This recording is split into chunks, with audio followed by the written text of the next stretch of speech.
Hello aspirants, आप सभी का स्वागत है लेगेसी आईएएस एकेडमी के यूट्यूब चैनल पर। आज के इस वीडियो में हम डिस्कस करने वाले हैं एक ऐसी न्यूज़ जो कि आ रही है पाकिस्तान से, जहां की एक प्रोमिनेंट लीडर ने इंडिया को धमकाने की कोशिश की है। जी हां, उनके एक प्रोमिनेंट लीडर ने कहा है इंडिया को कि the missiles are not far away, मतलब पाकिस्तान की मिसाइल्स इंडिया से ज्यादा दूर नहीं है। इसका मतलब या इंटरप्रिटेशन आप ये भी ले सकते हैं कि यहाँ पे न्यूक्लियर मिसाइल्स या जनरली मिसाइल्स के अटैक की धमकी दी जा रही है इंडिया को। अब ऐसा इसलिए क्योंकि पाकिस्तान ब्लेम कर रहा है इंडिया को बांग्लादेश की सोवरेंटी के रिलेशन में इंटरफियर करने के लिए। तो आइए समझते हैं ये लीडर है कौन, इसने क्या कहा है डिटेल में, और उसके कहने की रीजनिंग क्या है और वो किस हद तक गलत रीजनिंग है। वो सारी चीजें एज वेल एज इंडिया ने इस सारी चीजों का क्या रिस्पांस दिया है, बांग्लादेश की तरफ से क्या अफर्मेटिव चल रहा है और इंडिया और बांग्लादेश के रिलेशंस कैसे आगे बढ़ रहे हैं, ये सारी चीजें हम देखेंगे आज की वीडियो में। तो चलिए स्टार्ट करते हैं। सबसे पहले न्यूज़ क्या है भाई। न्यूज़ जैसा कि मैंने कहा कि एक सीनियर लीडर जो पाकिस्तान का लीडर है, ठीक है, उसने वार्निंग दी है इंडिया को। अब ऑफ कोर्स हम जानते हैं कि पाकिस्तान भी इंडिया से ही निकल के आया है। एक कॉन्सेप्ट है अखंड भारत का, जिसमें से पाकिस्तान निकल के आया है, जो कि सेपरेट होके बना है। अब आजकल उन्हीं के लीडर्स, जबकि जो पाकिस्तान एक ऐसा स्टेट है जो स्टेट स्पॉन्सर टेररिज्म के लिए जाना जाता है, जो हिंदुस्तान से निकल के ही आया है वो देश, और वैसे देश के लीडर्स आज धमकी दे रहे हैं इंडिया को, कहते हुए कि आप बांग्लादेश के सोवरेंटी में इंटरफियर ना करिए। अब ये बांग्लादेश कौन है? बांग्लादेश वही कंट्री है जिसको बेसिकली इंडिया ने लिबरेट किया। जी हाँ, सो इंडिया जो कि बीच में इंडिया था, यहाँ पे है आपका पाकिस्तान जो कि पहले वेस्ट पाकिस्तान कहलाया जाता था, और बांग्लादेश जो कि ईस्ट पाकिस्तान कहलाया जाता था। वेस्ट पाकिस्तान खुद ईस्ट पाकिस्तान को अटैक करने लगा और ईस्ट पाकिस्तान को आज़ादी दिलाने के लिए इंडिया ने इंटरफियर किया, क्योंकि यहाँ से काफ़ी सारे माइग्रेंट्स भी इंडिया में आके इंडिया को परेशान कर रहे थे, परेशान करते हैं। इंडिया ने इंटरफियर किया, इंडिया ने ईस्ट पाकिस्तान को आज़ादी दिलाई, तब जाके वो आज का बांग्लादेश बना है। तो उनका ओवरऑल एग्जिस्टेंस ही इंडिया के वजह से है, और यहाँ पे एलिगेशंस लगाए जा रहे हैं बांग्लादेश की सोवरेंटी में इंटरफियर करने के। तो ऑफ कोर्स ये एलिगेशंस तो काफी खोखले हैं, बट हमें देखना पड़ेगा कि इनके बेसिस क्या है और ये जनाब कह क्या रहे हैं। सो बेसिकली ये कह रहे हैं कि हम मिलिटरली वो हमको थ्रेटन कर रहे हैं, बिकॉज ये कह रहे हैं कि हम बांग्लादेश की सोवरेंटी में इंटरफियर कर रहे हैं। अब ये कौन जनाब है ये हम देखते हैं। तो इनका नाम है कामरान सैयद उस्मानी। सो ये है head of youth wing of Pakistan Muslim League. So ये जो यूथ विंग है उसका हेड है जो कि इस तरह की धमकियां दे रहा है।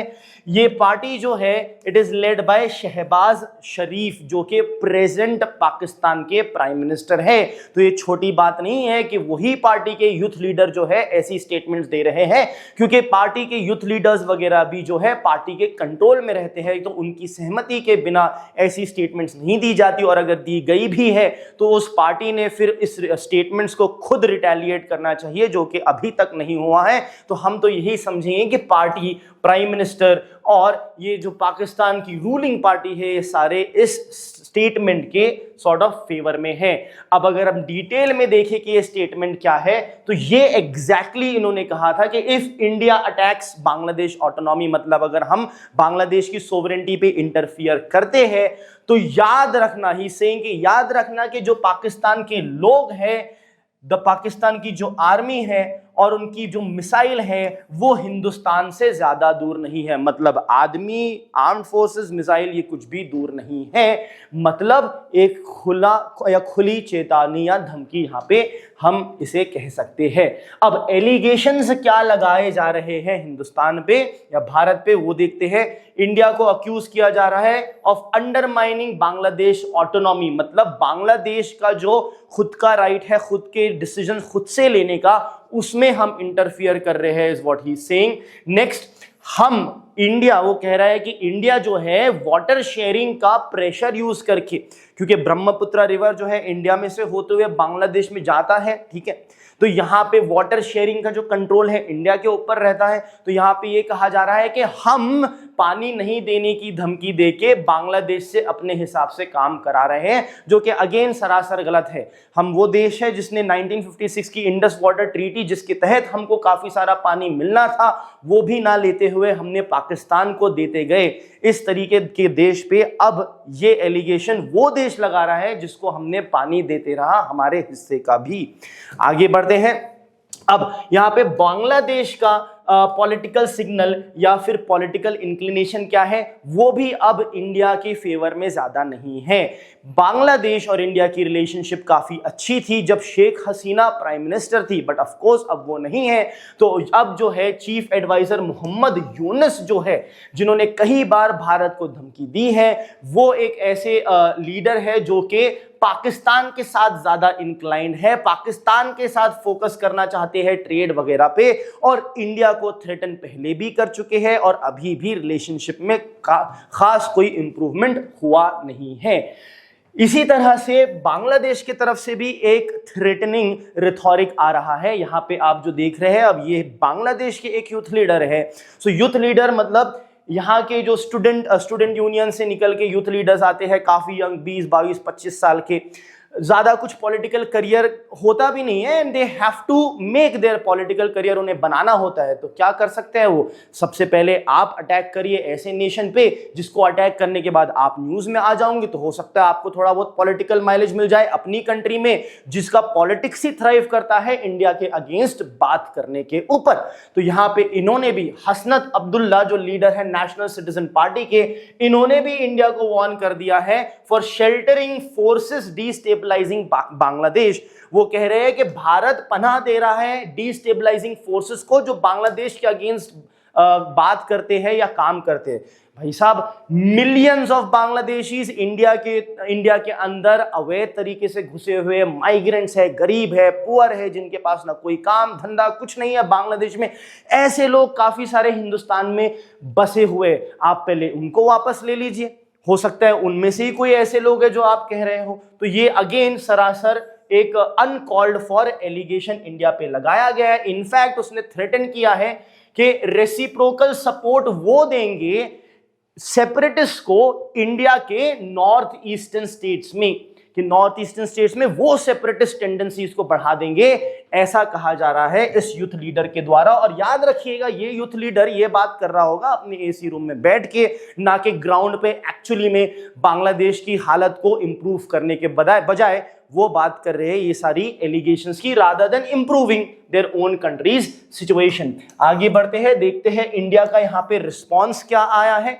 सो मिनिस्ट्री ऑफ एक्सटर्नल अफेयर्स ने ऑफ कोर्स कंप्लीटली रिजेक्ट कर दिया है इस तरीके के फॉल्स नैरेटिव का। ये सारे सिंपली एलिगेशंस, हॉलो एलिगेशंस है जिसका कोई बेसिस नहीं है, जिसके कोई सबूत नहीं है। तो मिनिस्ट्री ऑफ एक्सटर्नल अफेयर्स ने इसको राइटली सो रिजेक्ट कर दिया है। इसको टर्म किया गया है प्रोपोगेंडा, जो कि ऑफ कोर्स साफ सामने दिख के आ रहा है। जब भी आप कोई एलिगेशन लगाते हो बिना किसी एविडेंस के, तो उसको प्रोपोगेंडा के अलावा कुछ और नहीं बोला जा सकता। क्रिटिसाइज भी किया गया है बांग्लादेश की इंटरिम गवर्नमेंट को, जो कि अगेन सही बात है, कितना समय हो गया अभी तक वहां पे इलेक्शंस नहीं हो रहे हैं। लैक ऑफ थरो इन्वेस्टिगेशन, कोई इन्वेस्टिगेशन नहीं की गई। इतने इश्यूज चल रहे हैं बांग्लादेश में। बांग्लादेश में कई लोगों को मारा जा रहा है, सिविलियंस मर रहे हैं। वहां की जो मेजॉरिटी पॉपुलेशन है वो माइनॉरिटी पॉपुलेशन को एक्सप्लॉइट कर रही है, हरास कर रही है, सारी चीजें हो रही है कई सालों से। नॉट शेयरिंग क्रेडिबल एविडेंस, बहुत इंपॉर्टेंट चीज, कि आप इतना सब बोल रहे हो बट एविडेंस कहां है? आपके पास कुछ है तो प्लीज बताइए। अब इसका इंप्लीकेशन इंडिया पे क्या होगा? डिप्लोमेटिक इंप्लीकेशन होगा, पॉसिबल स्ट्रेन, मतलब इंडिया बांग्लादेश के रिश्ते थोड़े से और ज्यादा खराब हो जाएंगे। ऑफ कोर्स पाकिस्तान अटेम्प्ट कर रहा है साउथ एशिया की पॉलिटिक्स में वापस इंटरफियर करने का, या जियो पॉलिटिक्स में वापस इंटरफियर करने का, बिकॉज इररिलेवेंट है वो भी नेशन। तो रेलेवेंसी कैसे दिखाए? इंडिया से रिलेटेड बात कर रही है, आप रेलेवेंट हो जाओगे। यहां पे वे फॉरवर्ड क्या बनता है? देखिए, जब शेख हसीना प्राइम मिनिस्टर थी, वहां पे लीडर थी, तो भारत और बांग्लादेश के रिलेशंस अच्छे थे। तो अगर फ्यूचर में ऐसा कुछ होता है तो relations can get better, but in the meanwhile हमें क्या करना चाहिए, डिप्लोमेटिक एंगेजमेंट चालू रहनी चाहिए एक तरफ से, ऑफ कोर्स प्रोएक्टिवली एड्रेस करनी चाहिए इस तरीके की मिस इन्फॉर्मेशन को। इस तरीके की कोई भी मिस इन्फॉर्मेशन आ रही है, of course inside the country तो बिल्कुल ही, बट इंटरनेशनली भी हमें ये सारी चीजों को एक्सपोज करके मिस इन्फॉर्मेशन को एड्रेस करनी चाहिए। हमारी इंटेलिजेंस जो है उसे स्ट्रेंथन करना चाहिए, ताकि ऐसे लोग जो धमकी दे रहे हैं अगर कुछ भी करने की कोशिश करे तो हिंदुस्तान वहां पे हमेशा तैयार रहे। और हमें रीजनल कोऑपरेशन की बहुत जरूरत है यहां पे, मतलब जो BBIN या फिर मान लीजिए आप नेपाल है, भूटान है, श्रीलंका है और म्यांमार, जो भी और कंट्रीज हैं, वहां पे हमें रीजनल कोऑपरेशन की जरूरत है, ताकि साउथ एशियन रीजन में इंडिया जो है पाकिस्तान और बांग्लादेश को आइसोलेट कर सके, या तो फिर इतना पावरफुल इन्फ्लुएंस अपना दूसरी कंट्रीज के साथ भी रख सके कि ये जो कंट्रीज है इंडिया को कुछ बोलने के पहले 10 बार सोचे, क्योंकि अगर इंडिया के अगेंस्ट इन्होंने कुछ बोला दूसरी कंट्रीज भी इनसे मुंह मोड़ लेना चाहिए। इस तरीके का रिलेशनशिप हमें दूसरी कंट्रीज के साथ भी बनाना चाहिए।